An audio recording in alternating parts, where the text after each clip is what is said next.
바울이 은사를 설명하면서 그 모든 영적인 능력 속에서 반드시 있어야 할 것이 있는데 그것이 바로 사랑이다. 그렇게 이야기하는 모습을 우리는 보았습니다. 바울은 고린도전서 13장을 통하여서요, 사랑을 설명하고 있는데 이 사랑은 그냥 바울이 단순히 사랑에 대한 정의를 내리거나 사랑에 대한 찬사를 보내는 그런 것이 아니라 이 바울이 이야기하는 은사에 대한 이야기를 조금 더 설명하기 위해서 그 모든 은사의 중심이 되어지는 것이 사랑이다 라는 것을 우리에게 설명해 주기 위해서 은사를 바르게 사용함에 있어서 필요한 사랑에 대한 이야기를 오늘 우리에게 계속하고 있다라는 겁니다. 지난주에 바울이 이야기한 사랑, 어떤 사랑이었습니까? 바울은 사랑에 대해서 이야기하면서 이런 가정을 내렸습니다. 사랑이 없다면 이라는 가정하에서 사랑에 대한 설명을 했습니다. 사랑이 없으면 뭐라고 이야기했죠? 첫 번째가 무엇입니까? 우리가 아무리 사람의 방언과 천사의 말을 할지라도, 그러니까 하나님께서 주신 신령한 천사들이 이야기하는 그런 언어의 말을 할지라도 그 속에 사랑이 없으면 뭐라고요? 소음에 불과하다. 그렇게 이야기했습니다.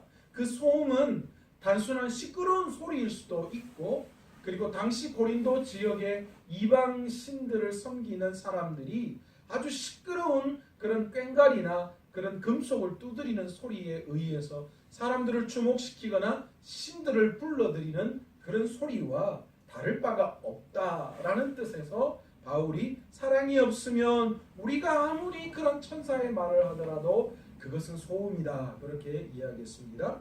두 번째 이야기한 것이 무엇입니까?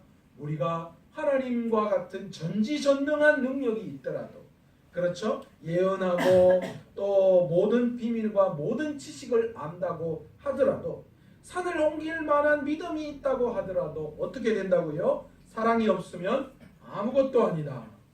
여기서 바울이 아무것도 아니다 라고 이야기한 게 뭐라고 이야기했습니까? 옷에 묻은 먼지와 같다 라는 거예요. 그런 능력 있는 재능이, 그런 능력 있는 은사가, 그런 전지전능한 능력이 우리에게 있다고 하더라도 그 속에 사랑이 없으면 옷에 묻은 먼지와 같이 아무런 가치가 없다라는 것입니다. 제가 그 이야기 했잖아요. 옷에 먼지가 묻었는데 먼지님 오셨습니까? 이 귀한 먼지님이 제 몸에 오시다니요. 그렇게 소중히 간직하는 사람 없다고 했죠. 그냥 먼지는 아무런 쓸모가 없기 때문에 그냥 툭툭 털어버리고 마는 것이다. 그러니까 그런 능력이, 그런 전지전능한 능력이 아무런 가치가 없다라는 겁니다. 세 번째, 사랑이 없으면 이라는 가정하에 바울이 뭐라고 이야기합니까? 내가 하는 구제와 내 목숨을 내어놓는 그런 헌신이 있을지라도 뭐하라고요? 사랑이 없으면 아무 유익이 없다. 제가 여기에서 조금 충격적인 말씀을 드렸습니다. 우리가 신앙생활을 하면서도 충분히 우리 안에 있는 종교적인 만족감, 내 안에 있는 종교적인 열심과 내 안에는 있는 종교적인 욕망을 통하여 충분히 신앙생활을 할 수 있다라고 말씀을 드렸습니다. 우리가 신앙생활을 하면서 우리 안에 사랑이 없으면 우리 스스로의 욕망과 우리 스스로의 그런 신앙의 욕망 때문에 하는 헌신과 내 몸과 내 모든 목숨까지 내어놓는 그 모든 것을 할지라도 그것이 뭐라고요? 아무 유익이 없다. 여기서 아무 유익이 없다라는 것은 상업적인 용어라고 말씀드렸습니다. 그러니까 내가 아무리 노력해도 얻어지는 것이, 남는 것이 없다라는 그런 말이에요. 그러니까 아무리 내가 노력해봐야 그 모든 것이 소용없는 불필요한 행동이다라는 것을 바울이 이야기를 하고 있다는 거예요. 그러니까 우리가 행하는 모든 사랑이 없는 행동은 그것은 종교적인 그 어떤 행위에 불과하다라는 거죠. 그러니까 예배도 헌신도 우리가 교회를 통하여 하는 모든 것들이 다 무가치한 것이 되어버린다라는 겁니다. 뭐가 없으면요? 사랑이 없으면 그렇다. 그렇게 말씀을 드렸습니다. 이제 바울은 4절에서 7절을 통하여서 사랑의 성경적 원리에 의한 정의를 내리고 있어요. 앞에서는 사랑이 없으면 이라는 가정하에 이야기했다면 이제 바울은 사랑은 이라는 정의를 통하여 사랑은 이런 것이다 그 이야기를 이제 4절에서 7절을 통하여 하고 있다라는 겁니다. 첫 번째 바울이 사랑에 대한 성경적 정의를 뭐라고 내리느냐, 오늘 본문 4절에 보시면 사랑은 뭐 하는 거요? 첫 번째로 오래 참고 라는 이야기를 하고 있습니다. 여러분, 사랑은 눈앞에서 금방 이루어질 수 있는 게 아니에요. 내가 은혜 받고 성령 충만했다고 어느 순간인가 내 안에서 그 막 아무것도 없는 순간에 사랑이 막 팍 터져 나오느냐? 성경은 그렇지 않다. 바울은 그렇게 이야기하는 거예요. 사랑은 뭐 한 거예요? 오래 묵혀둔 어떤 시간에 어떤 모양이 흘러나가야지만 우리에게 갖추어지는 덕목 중에 하나가 바로 사랑이다. 그렇게 이야기를 하고 있습니다. 이 사랑은, 바울이 이야기하는 이 사랑은 결국 다시 말해서 우리의 오랜 시간 속에서 만들어지는 것이다. 그렇게 정의를 내리고 있다라는 거죠. 우리나라 음식은 발효과학이 숨겨져 있는 음식들이 참 많이 있습니다. 그래서 한동안 이 금방 되어지는 그런 인스턴트가 유행을 했지만, 그러나 요즘 들어 계속해서 슬로우 푸드라는 음식들이 유행을 하잖아요. 슬로우 푸드가 건강식이다 그런 이야기를 많이 하면서 오늘 우리에게 그런 슬로우 푸드 음식들이 많이 소개되고 있는데요. 슬로우 푸드 음식이 주는 게 뭡니까? 오랜 시간을 거쳐서 발효되어진 여러 가지 좋은 것들이 우리에게 들어오는 것이죠. 저는 사랑도 마찬가지인 것 같습니다. 오늘 바울이 이야기하는 사랑은 오랜 시간 속에서 하나님에 의해서 그 우리가 가지고 있는 하나님의 그 속성인 사랑이 우리 가운데 들어와서 있고 썩고 썩어서 좋은 것들이 내 안에 응집되어서 그것이 밖으로 터져 나오게 될 때에 그것이 진정한 사랑이 되어진다라는 거죠. 그러니까 눈앞에서 보이는 인스턴트식의 사랑이 아니다라는 거예요. 요즘 뉴스 보면요, 참 재미있는 게 있습니다. 연예인들이 결혼한다 그런 이야기를 하면 옛날에는 와 정말 세기의 결혼식이다. 옛날 신성일 엄영란 결혼할 때 세기의 결혼식 아니었습니까? 그죠? 근데 요즘 막 연예인들 결혼하는 거 우리가 요즘은 대수롭게 생각해요. 왜 그래요? 심지어는 그런 이야기도 합니다. 아이고 저들은 결혼해가 얼마나 갈고, 그런 생각하는 것도 뭐 만만치 않습니다. 왜 그렇습니까? 금방 좋다고 그냥 어쩔 줄을 몰라하고 방송에 나와서 그냥 네 없으면 못 산다 하더니만 시간이 흘러서 1년 지나고 한 2년쯤 되면 불화설 뭐 이렇게 뜨고 3년쯤 되면 대부분 다 뭐 하는 거예요? 이혼하는 그런 소식들을 들을 때마다 참 안타까운 경우가 많이 있습니다. 그런데 오늘날 사랑이라고 정의 내리는 이 사랑 속에서 이런 인스턴트식의 가벼운 사랑, 그러니까 감정에 이끌린 그런 보여지는 사랑 때문에 진정한 사랑이 자리를 잡지 못하는 경우가 너무 많이 있더라라는 거죠. 사랑은 오래 참아야 합니다. 사랑은 오랜 시간이 흘러야 합니다. 그 오랜 시간 동안 무슨 일이 일어나야 합니까? 내 삶에 내 속에서 감정의 변화가 일어나는 거예요. 다시 말해서 타인이 나에게 손해를 주었을 때에 어떤 일이 일어나요? 오랜 시간을 거치면서 내 안에 복수심이 차지잖아요. 처음에 나에게 손해를 입힌 그 사람에게 복수심이 들끓어요. 그래서 내가 반드시 힘을 얻어서 저 사람에게 복수할 거야 라는 그런 마음이 있었지만, 그런 마음이 시간을 통하여서 점점 그 마음들이 인내되어지고 참아지고 시간이 흘러가서 결국은 그 복수심이 뭐로 변하는 거예요? 하나님 앞에서 사랑으로 변화되어지는 그런 과정들이 내 안에, 사랑 안에 있어야 한다라는 거죠. 그래서 사랑은 오래 참아야 한다. 그렇게 이야기합니다. 그 참음 속에서 진정한 사랑이 우리에게 주어진다라는 겁니다. 두 번째, 사랑에 대한 정의를 바울이 어떻게 내리고 있습니까? 사랑은 온유하다라는 이야기를 하고 있습니다. 여러분, 여기에서 온유라는 단어의 의미를 우리는 제대로 알아야 합니다. 헬라어로 이 온유라는 단어의 뜻이 크레스티우 에타이라고 하는 단어인데, 우리가 일반적으로 온유라는 단어를 사용할 때 이 온유의 뜻이 무엇입니까? 온유하다라고 이야기할 때 우리는 그 뜻을 어떻게 받아들이죠? 착하다, 순하다, 뭐 이런 뜻으로 좀 받아들이지 않습니까? 부드럽고 온순하고 순하고 착하고 약간 이런 사람을 보고 좀 뭐라고 온유하다, 그런 이야기를 우리가 사용합니다. 그런데 성경에서는 이 온유라는 단어를 그렇게 사용하지 않고 있습니다. 성경에서 말하는 온유는 어떤 뜻인가?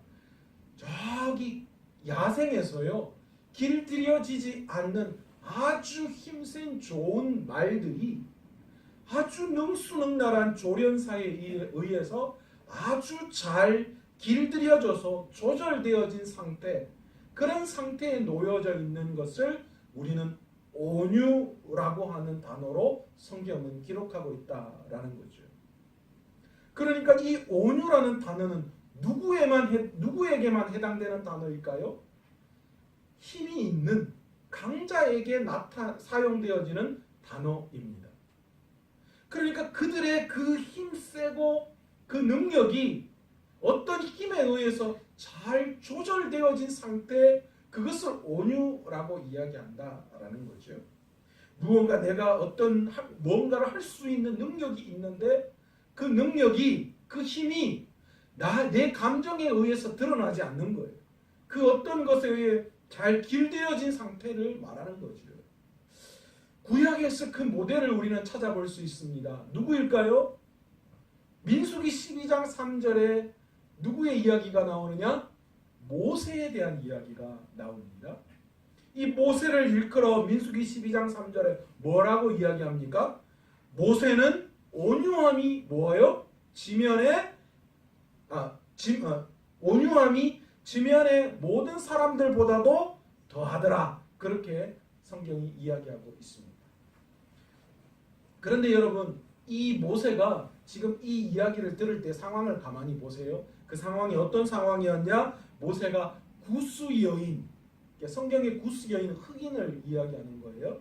그 이방 여인을 취하는 그 문제 때문에 어떤 일이 일어납니까? 미리암과 아론에 의해서 모세가 지금 뭐 받고 있는 거예요? 추궁을 받고 있는 상황입니다. 잘못됐다, 너 어떻게 그렇게 할 수 있니? 라는 그런 상황 속에 있는 겁니다. 그런데 여러분, 모세가 어떤 사람이었습니까? 모세가 어떤 사람이었기에 오늘 본문 그 상황 속에서 모세를 온유하다라고 이야기하고 있을까요? 모세가 애굽의 왕궁에서 자라났던 사람입니다. 그러니까 지금 우리로 이야기하면 뭐예요? 금수저죠. 왕궁에서 왕이 될 수 있는 교육을 받았던 사람이에요. 가장 높은 학문, 가장 뛰어난 기술, 모든 것들을 갖추었던 사람이었습니다. 바로 그런 사람이 어떤 일이 일어났습니까? 40세가 되었을 때에 자기 민족 히브리인들을 향한 국률함이 있었어요. 길을 가다가 히브리인이 당하는 모습을 보고 어떻게 했습니까? 애굽 사람을 쳐서 죽였습니다. 그리고는 어떻게 했습니까? 모래 밑에 감추어 두었습니다. 이만큼 혈기가 왕성한 사람이었습니다. 한 사람 정도는 때려 눕힐 만한 그런 힘과 능력이 있고, 또 그의 지위도 애굽의 왕의 왕자였을 정도로 그만큼 높은 위치에 있던 사람이었습니다. 그렇게 혈기에 왕성한 사람, 힘과 능력을 가졌던 사람이 어떻게 됩니까? 그 히브리인을 죽인 것 때문에 이제 어떻게 합니까? 도망자의 신세가 되었습니다. 그래서 그가 이제 미디안 광야에서 40년 동안 뭘 합니까? 광야 생활을 하게 되었습니다. 그런데 여러분, 이 광야 생활이 어떤 삶이었을까요? 하나님이 모세를 만지는 순간이었습니다. 이 모세의 그 혈기왕성한, 이 능력, 그 힘과 능력, 그것을 하나님께서는 미디안 광야에서 그 허허벌판인 그 모래 사막 가운데에서 뭐 하시는 거예요? 그 혈기를 꺾으시는 거예요. 그 혈기를 부르뜨리신 거예요. 모세를 뭐 하시는 거예요? 깎고 어루만지고 그런 시간이 바로 광야, 미디안 광야의 40년이었다라는 겁니다.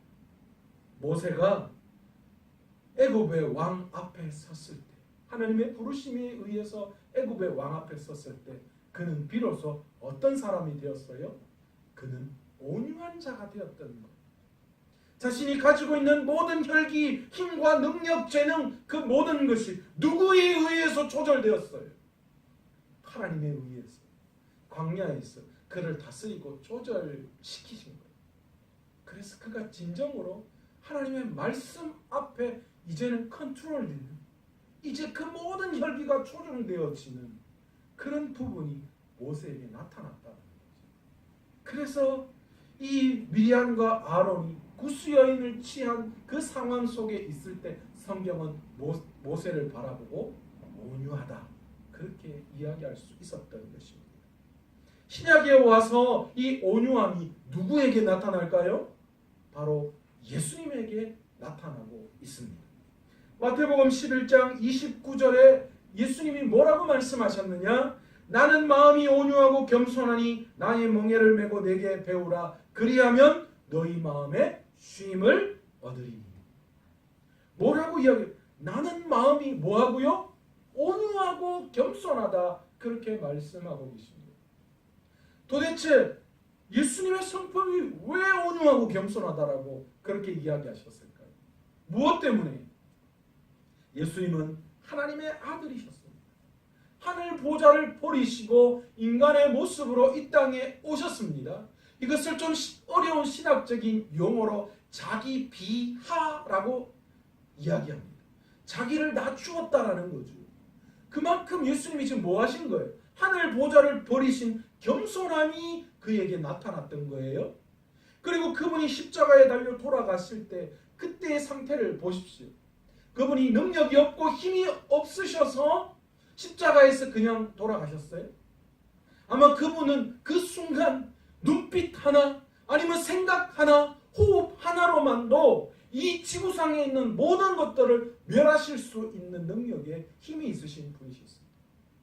지금 자신을 거부하고 자신을 죽이려고 아우성치는 그 모든 사람들 한 번에 어떻게 하실 수 있는 그런 능력이 있으심에도 불구하고 어떻게 하셨어요?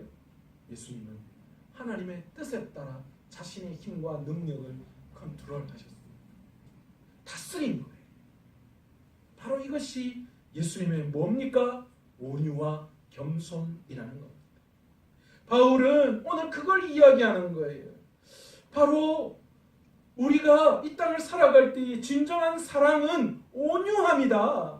사랑은 그래서 온유함이다라고 이야기하면서 그 온유함이 어디에서 온다라고 이야기하고 있습니까?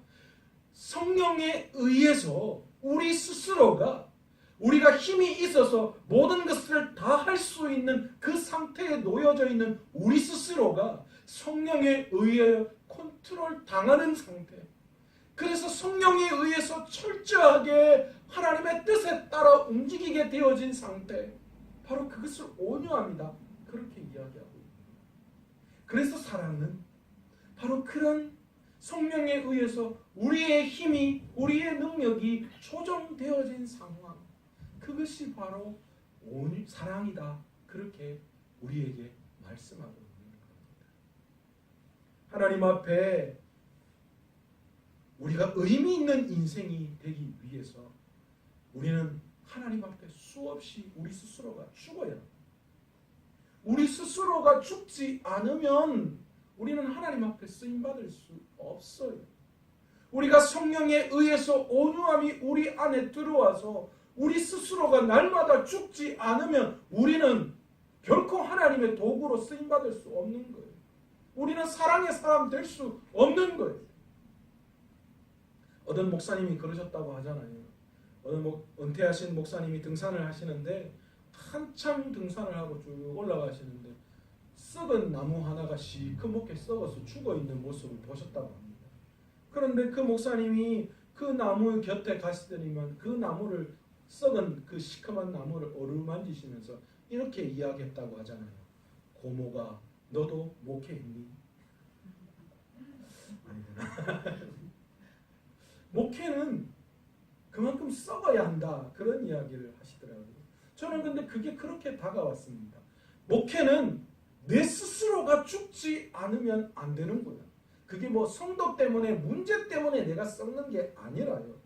내가 죽지 않으면 안 되는 거예요. 왜요? 왜 그럴까요? 목회는 목사인 내가 하는 게 아니라 누가 하셔야 하는 거예요?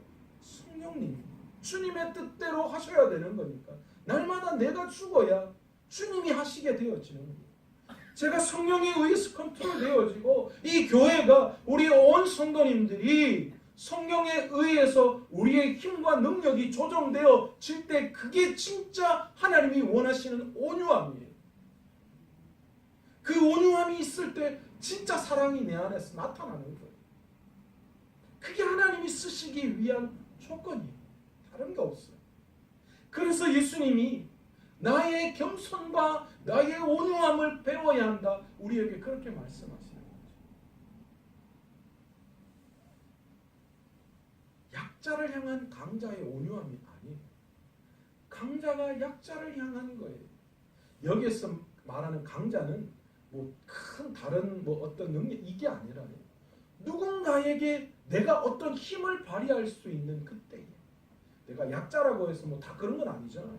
내가 어떤 상황에서 어떤 일을 통하여 어떤 영향을 줄 수 있는 바로 그때에 내 안에 칼자루가 내 안에 무언가 키포인트가 있을 그때에 그것을 함부로 사용하는 것이 아니라 성령에 의해서 조정되어져서 그 능력이 나타나는 것 그것이 바로 사랑이다.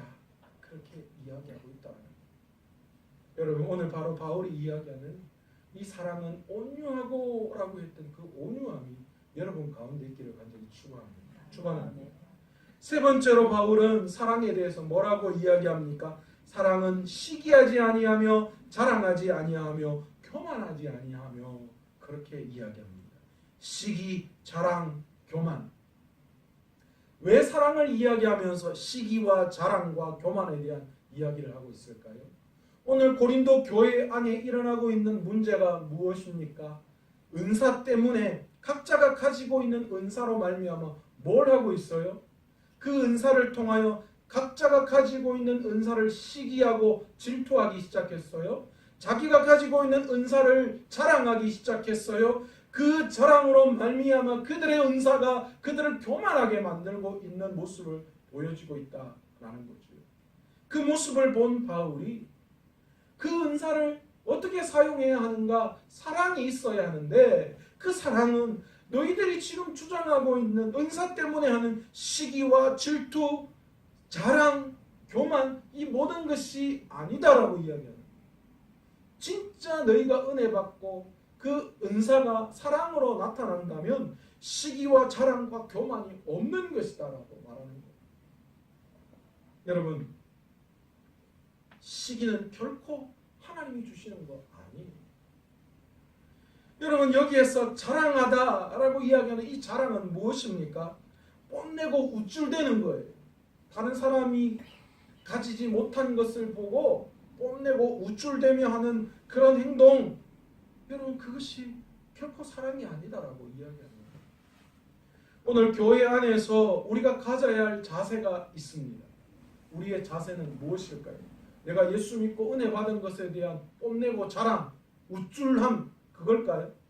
그래서 세상 사람들을 바라보면서 저 다 죽일 사람, 죽을 사람, 영원히 불구덩이에 떠들어질 사람, 나는 구원받은 사람, 그래서 나는 우쭐 이런 마음이 하나님이 원하시는 마음일까요?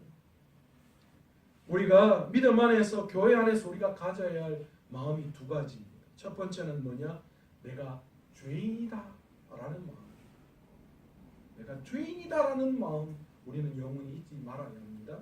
두 번째 우리가 가져야 할 마음이 있습니다. 무슨 마음이냐면 우리가 죄인이지만 용서받은 죄인이다 라는 마음입니다. 우리는 죄인이다라는 마음으로 평생 살지는 않습니다. 그러나 일평생 내가 죄인임을 반드시 깨달아야 합니다. 그러나 그 죄인이다라는 것을 깨닫고 패배감 속에 살아가는 자가 아니라 나는 죄인은 죄인인데 용서받은 죄인임을 우리가 날마다 알고 그 마음을 가지고 나아갈 때에 우리가 어떻게 교회 안에서 세상 안에서 자랑하고 교만할 수 있겠습니까? 다른 사람을 보고 시기할 수 있겠습니까?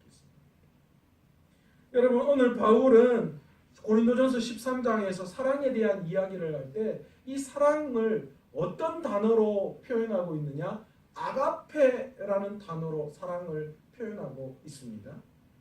이 아가페라는 사랑의 단어는 뜻이 무엇입니까? 이 단어는 부모와 자식 간의 사랑, 지고지순한 사랑을 이야기하고 있습니다. 또 이 사랑은 신적인 사랑입니다. 하나님이 우리를 향한 무한 사랑, 어떤 상황과 어떤 조건을 보지 않고 무한하게 우리를 향한 사랑의 이야기를 하실 때 쓰는 단어가 아가페입니다. 바울이 오늘 사랑을 이야기할 때 이 사랑을 쓰고 있죠. 지고지순한 사랑, 무조건적인 사랑, 무한도의 사랑. 이 사랑의 단어를 쓰고 있습니다. 바울이 말하는 이 사랑은 그런데 어디에서 어떻게 오는 것일까? 바로 오직 예수 그리스도의 십자가, 그 십자가를 통해서만 우리가 이야기할 수 있는 사랑인 줄로 믿습니다. 그러니까 이 사랑은요, 진정한 십자가의 그 사랑을 깨달은 자, 체험한 자, 그 사람만이 이야기할 수 있는 것이다 라는 것이죠. 여러분, 사랑 우리 힘으로 할 수 있습니까? 우리의 능력으로 할 수 있습니까? 아까 앞에 이야기한 모든 것들을 훑어 생각해 봅시다. 내 능력과 내 힘으로 할 수 있습니까? 시간이 지난다고 또 내가 그 시기하고 자랑 안 하고 교만 안 한다고 내 안에 진정한 사랑이 터져 나올 수 있습니까? 이 모든 것들을 할 수 있게 하는 원동력이 있습니다. 그게 무엇일까요? 바로 예수 그리스도 안에서, 예수 그리스도의 그 십자가 안에서 우리를 향한 하나님의 그 무한하신 사랑, 그 사랑이 영원히 마르지 않는 그 샘을 통하여 예수 그리스도 안에서 터져 나오는 그 사랑, 그 사랑에 우리가 감동하고 그 사랑에 빚진 자로서 주님 앞에 날마다 나아가서 그 사랑을 고백하고 그 사랑의 능력으로 살아갈 때마다 영원히 마르지 않는 그 주님의 그 십자가에서 그 사랑이 내 마음에 샘솟고 그 샘솟는 그 사랑, 마르지 않는 그 사랑이 계속해서 뭘 하게 하는 거예요? 내가 그 사랑을 가능하게끔 우리를 이끌어 주신다라는 거죠. 우리가 하는 사랑의 동기가 내 의지나 내 열심을 통하여서 결코 나타나는 것 결코 아닙니다. 우리의 능력, 우리의 의지, 우리의 열심으로는 사랑의 한계가 있어요. 가까이 손양원 목사님이 아들을 죽인 자를 양아들 삼은 놀라운 사건이 우리에게 있습니다. 그것이 사랑의 원자탄이라고 이야기합니다. 그런데 어디까지 참아낼 수 있을까요? 그분이 그렇게 아들을 죽인 그 죄인, 그 원수를 아들 삼을 수 있는 이유가 어디에 있었을까요? 바로 하나님으로부터 나온 동기였습니다. 그렇게 이야기하셨잖아요. 성경에서 원수를 사랑하라 이야기했는데 원수를 사랑할 수 있는 방법이 어디에 있느냐? 말씀대로 살아가려고 하나님으로부터 그 사랑의 동기가 터져 나왔기에 원수를 아들 삼는 그런 일이 일어날 수 있었던 거죠. 감정적인 반응 결코 아닙니다.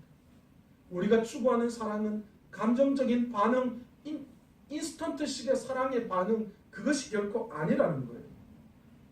마르지 않는 사람의 샘 되시는 하나님의 그 위대하신 사랑이 내 마음의 사랑의 원천이 되어서 계속 흘러 넘치는 거예요. 그 사랑이 내 안에 계속 공급되어져서 내 안에서 흘러 넘치는 거예요. 그것이 바로 사랑의 도구가 되어지고 그것이 바로 사랑의 통로가 되어지는 거예요. 그냥 내 안에 가두어 놓는 거 아니고요. 계속해서 사랑을 주시는 그 십자가의 사랑이 계속 공급되어져서 나를 통하여 흘러넘쳐서 많은 사람들에게 내가 받은 그 사랑이 흘러나가는 거예요. 그게 바울이 이야기하는 사랑이에요. 많은 은사를 가지고도 내 안에 주님이 원하시는 사랑의 원천이 되어 그것이 공급되어져서 그렇게 흘러나가지 않으면 내 의지와 내 노력으로 사랑의 한계가 있다는 거예요. 내 열심과 내 의지로는 내가 할 수 있는 사랑의 한계가 있기 때문에 결국 우리는 자랑하고 시기할 수밖에 없는, 교만하게 될 수밖에 없는 자들이다. 그러나 오늘 말씀처럼 오랜 시간을 통하여서 내 사랑이 계속 묵은 김치처럼 계속해서 그 사랑으로 내 삶이 바뀌어져 나가고 만들어가고, 온유함을 통하여서 내 혈기가, 내 능력과 내 모든 지혜와 내 모든 힘이 하나님으로 말미암아 성령을 통하여 그것들이 조절되어지고 만져질 때에 비로소 내 안의 시기와 자랑과 교만이 떠나가는 거예요. 영원히 마르지 않는 그 주님의 그 십자가의 그 사랑이 나에게 공급돼요. 그것이 원천이 되어서 많은 사람들에게 흘러갈 때, 그것이 바울이 이야기하는 사랑. 그 모든 것이 우리가 이 땅을 살아가면서 교회 안에서 교회 밖에서는 모든 동기가 주님이 우리에게 주신 그 은사들을 우리의 삶을 통하여 사용되어질 때에 나타나야 할 근본이 바로 그 주님의 십자가의 사랑의 원천이 되어서 나에게 부어주시는, 마르지 않고 계속해서 흘러넘치게 부어주시는 그 사랑이 내 마음 안에 흘러넘쳐 나아가야 한다라는 거죠. 오늘도 그 사랑으로 귀한 여러분에게 주어진 삶을 살아갈 수 있는 저와 여러분 되시기를 원합니다. 내게 주어진 능력, 그것을 오늘 영원히 마르지 않는 그 십자가의 그 사랑의 원천으로 주시는 그 사랑으로 내 능력과 내 모든 힘과 내 모든 상황들을 사랑으로 만들어갈 수 있는 저와 여러분 되어서 오늘도 그 사랑으로 말미암아 감동하고 그 사랑으로 말미암아 이 땅에서 정말 우리가 사랑의 빚진 자의 마음으로 살아갈 수 있는 저와 여러분 되시기를 간절히 축원합니다. 오늘 이 시간 말씀을 생각하시면서 한번 기도하기를 원합니다. 오늘 이 시간 통성으로 한번 기도할 때 주님, 여전히 우리는 부족하고 연약합니다. 그래서 넘어질 수밖에 없고 도저히 우리 안에 사랑이 있다고는 말할 수 없을 만큼 그런 아버지 연약한 사람인데, 그러나 아버지 하나님, 주님이 오늘 바울을 통하여서 진정한 사랑이 무엇인지 오늘 말씀을 통하여 정의 내리시는데, 정의 내려 주셨는데, 오늘 바울이 말하는 오래 참는 사랑, 온유한 사랑, 시기와 자랑과 교만이 없는 그 사랑이 내 안에 나타날 수 있도록 해달라고, 영원히 마르지 않는